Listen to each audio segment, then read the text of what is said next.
Bismillahirrahmanirrahim. Assalamualaikum warahmatullahi wabarakatuh. Innal hamdalillah nahmaduhu wa nasta'inuhu wa nastaghfiruh wa na'udzu billahi min syururi anfusina wa min sayyiati a'malina. Man yahdihillahu fala mudhillalah wa man yudlil fala hadiyalah. Asyhadu alla ilaha illallah wahdahu la syarikalah wa asyhadu anna Muhammadan abduhu wa rasuluh la nabiyya ba'da. Rabbi shrahli sadri wa yassirli amri wahlul 'uqdatam min lisani yafqahu qawli wa sallallahu ala sayyidina Muhammad wa ala alihi wa sahbihi wasallam. Bagaimana kabar anak-anakku di rumah? Masih tetap di rumah ya? Ya, Ustadz berharap, Ustadz berdoa semoga kalian yang berada di rumah maupun yang berada di mana saja dapat tetap menjaga kesehatan, tetap menjaga daya tahan tubuh. Semoga anak-anakku tetap sehat, karena ketika kita sehat kita jadi mudah beribadah. Nah, hari ini Ustadz akan memberikan kisah ya. Pekan ini Ustadz sudah mengajak kalian untuk memasuki kisah yang ke-35 ya. Ini ya bukunya. Nah, sudah masuk ke kisah yang ke-35. Kisah yang nomor 35 menceritakan kisah seseorang yang kehilangan untanya. Seseorang yang kehilangan untanya. Kisah ini ada dalam kitab Sahih Muslim. Nabi Muhammad SAW memberikan kisahnya. Ustaz ceritakan ya. Ustaz ceritakan. Ada seseorang yang sedang dalam perjalanan, istilahnya adalah pengembara. Ada seseorang yang mengembara dari satu tempat ke tempat yang lain. Nah, orang ini mengembara melalui padang pasir. Di tengah padang pasir itu, orang tersebut hanya membawa unta beserta perbekalannya seperti air, makanan-makanan yang bisa dibawa oleh unta. Nah, karena orang mengembara, orang berjalan itu kan pasti ada capeknya toh. Nah, orang ini capek, orang ini lelah, sehingga orang ini mencari tempat untuk berteduh ya. Di tengah padang pasir kan panas ya. Kalau di belakang Ustadz ini bukan padang pasir, ini padang rumput. Kalau di sini alhamdulillah sejuk dan di sini tidak ada orang. Memang ini adalah tempat seperti lapangan kecil begitu di pinggir desa dan tidak ada orang. Dan orang kalau mau masuk ke dusunnya Ustadz harus lapor dulu ke Pak RT. Nah, ini contoh padang rumput, tapi di kisah ini adalah padang pasir, jadi panas. Orang ini terus karena terus capek terus duduk di bawah pohon ya kan, duduk di bawah pohon, lupa menalikan untanya itu ke pohon. Sehingga ketika orang ini tidur, ketika bangun, untanya sudah hilang. Untanya di mana? Aduh, untanya di mana? Orang ini takut sekali. Kenapa? Karena di tengah padang pasir kalau untanya hilang, orang bisa meninggal. Tidak punya air, tidak punya makanan, untanya pergi mau kemana? Akhirnya terus orang ini berdoa pada Allah, ya Allah ini bagaimana ini? Nah, terus karena capek terus orang ini tidur lagi. Setelah tidur lagi, ketika dia membuka mata, alhamdulillah, ontaku ada di sini. Ontanya ternyata sudah kembali.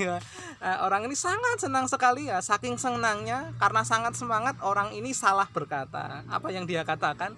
Dia mengatakan, aku adalah Robmu, engkau adalah hambaku. Ini perkataan yang salah karena terlalu senang begitu. Nah, dari kisah ini anak-anakku, kira-kira apa yang bisa kita ambil dari hikmahnya? Hikmahnya adalah yang pertama, kita ya, ini hikmah yang paling sederhana ya.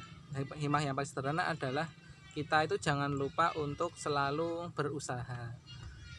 Ingat ya, selalu berusaha. Berusahalah semaksimal mungkin dalam kehidupan kita supaya kita tidak mengalami peristiwa seperti yang tadi. Kan harusnya kalau orang mau istirahat kan ya ontanya talinya itu ditalikan dulu ke pohon atau ke palang atau gimana, kan ditalikan dulu sehingga ontanya tidak pergi. Nah, kalau kita tidak berusaha terus langsung tidur saja kan ya bisa saja ontanya pergi, seperti kisah yang tadi. Yang pertama.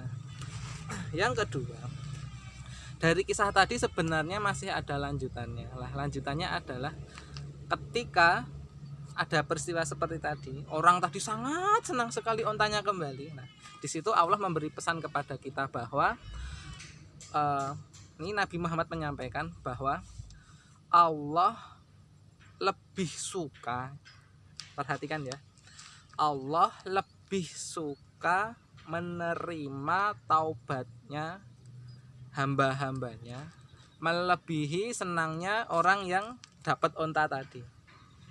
Nah, anak-anakku, kita ingat lagi yang kisah tadi ya. Orang tadi yang kehilangan onta terus sedih ya kan.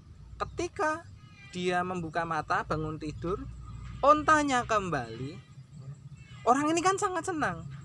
Bayangkan kalau orang tidak mempunyai bekal, ontanya hilang, kan pastinya kan sangat sedih. Nah, jadi ketika ontanya kembali, orang ini sangat senang, sangat bahagia melihat ontanya kembali lagi. Nah, saking senangnya orang itu kan sampai berkata seperti tadi ya, bahwa engkau adalah hambaku, aku adalah Rabbmu, sampai seperti itu. Nah, senangnya orang ini dibandingkan dengan senangnya Allah Subhanahu wa taala dalam menerima taubat hambanya, itu Allah lebih suka dengan taubatnya hambanya tadi.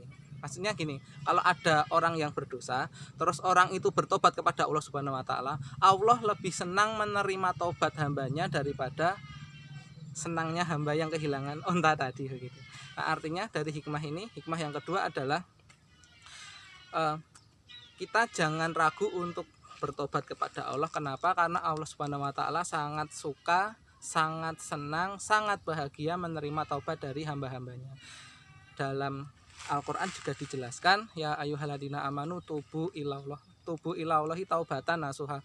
Hei orang-orang yang beriman, bertobatlah kepada Allah dengan taubatan nasuha. Jadi artinya kita orang-orang yang beriman diajak untuk bertobat, karena Allah sangat suka dengan orang yang bertobat. Jadi anak-anakku, hikmah yang kedua tadi, kalau anak-anakku siapapun ya, tidak hanya kalian, ustadz juga, siapapun yang ada di dunia ini, kalau kita merasa bersalah, kita berbuat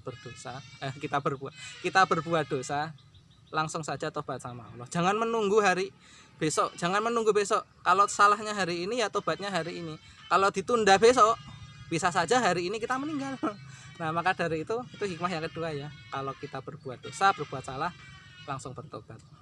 Nah, yang ketiga adalah ingat kata orang tadi yang sampai salah ngomong, ya Allah, engkau adalah hambaku, aku adalah Tuhanmu, ya, sampai salah. Nah, dalam kondisi itu lihat ya, yang hikmah yang ketiga, Allah memaafkan orang tadi. Kenapa Allah memaafkan? Karena orang tadi tidak sengaja. Jadi Allah itu memaafkan orang yang tidak sengaja melakukan kesalahan. Berarti anak-anakku, jika kalian misalkan ya, misal kalian itu dinakali atau dizolimi sama teman atau sama adik, sama kakak, misalkan itu tidak sengaja, ya dimaafkan. Kan tidak sengaja ya dimaafkan. Ya contoh misalkan Ustadz ya, Ustadz kan punya teman juga, teman Ustadz ada yang berbuat salah sama Ustadz. Nah, Ustadz tanya, apakah kamu sengaja atau tidak? Nah, teman Ustadz menjawab, saya tidak sengaja. Ya Ustadz maafkan, kan tidak sengaja.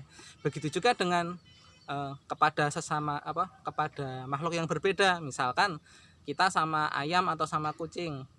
Ustadz pernah nih punya ikan, punya bakso. Baru saja Ustadz taruh di atas meja, kucingnya makan ikan.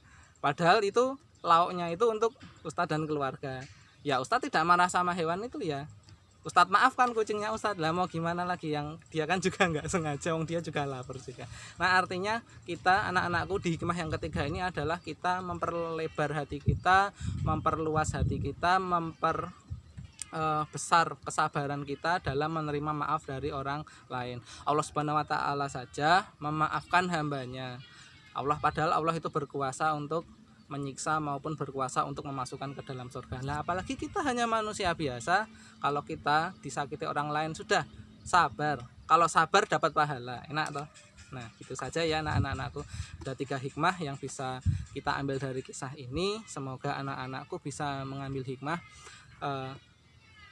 Apapun yang terjadi ya hari ini, kita dapat kabar bahwa kita kan disuruh oleh pemerintah, kita disuruh oleh para ulama untuk tinggal di rumah, ya kita tinggal di rumah. Kalaupun kita mau keluar, izin dulu sama orang tua ya.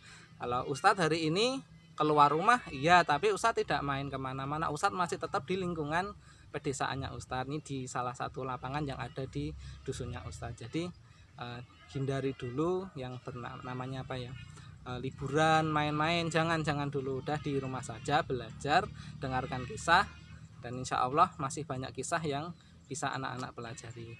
Nah, mungkin itu kisah yang bisa Ustadz sampaikan. Nanti kalau ada yang mau ditanyakan, boleh ditanyakan ya. Seperti itu saja dari Ustadz Rizky. Sampai ketemu besok lagi. Ada salah dari Ustadz Rizky, mohon dimaafkan. Ustadz akhiri. Assalamualaikum warahmatullahi wabarakatuh.